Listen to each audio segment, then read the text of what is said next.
তো হ্যালো বন্ধুরা, আজকে আমি বানাবো পটল ফ্রাই।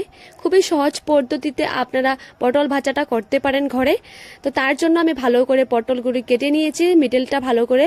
তারপরে এখানে আমি নুন, হলুদ গুঁড়ো, তারপরে জিরে গুঁড়ো, ধনে গুঁড়ো, একটু লঙ্কা গুঁড়ো আর একটু জল দিয়ে আমি এটাকে ভালো মতো মিশিয়ে নেব, ভালো মতো, যাতে মশলাগুলি ভালো মতো পটলে লেগে যায়। তার জন্য আমি একটুখানি জল দিয়েছি। দেখো ভালো মতো এটাকে মিশিয়ে নিতে হবে, নাহলে কিন্তু টেস্টটা আসবে না ভালো মতো। তাই তো দেখো এটা মশলা পুরো হয়ে গেছে পটলে লাগানো। তারপর একটা আমি প্যান বসিয়ে দিয়েছি গ্যাসে। তারপরে এটাতে একটু তেল ঢেলে নিয়েছি।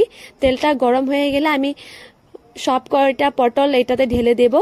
দেখতেই পাচ্ছ সবকটা পটল আমি ঢেলে দিয়েছি। তারপর পটলগুলিকে এক মিনিট দু সাইড দিয়ে ভালো করে ভাজতে হবে।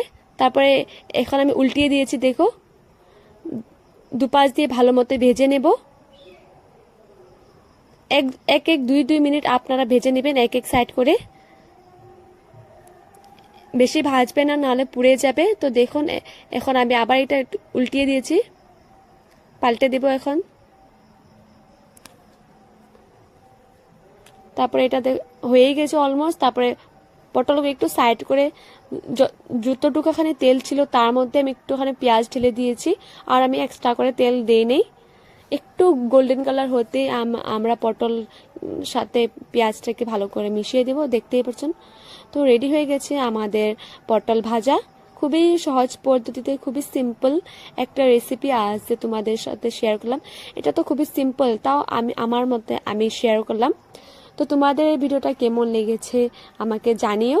আর আমার ভিডিওটা ভালো লাগলে প্লিজ আমার ইউটিউব চ্যানেলটা সাবস্ক্রাইব করে রেখো, আর পাশে থাকা বেল আইকনটা প্রেস করে নিও আমার ভিডিও পেতে হলে। আর লাইক কমেন্ট শেয়ার করতে ভুলবে না। সবাই ভালো থেকো, সুস্থ থেকো। দেখা হচ্ছে আর নতুন একটা ভিডিও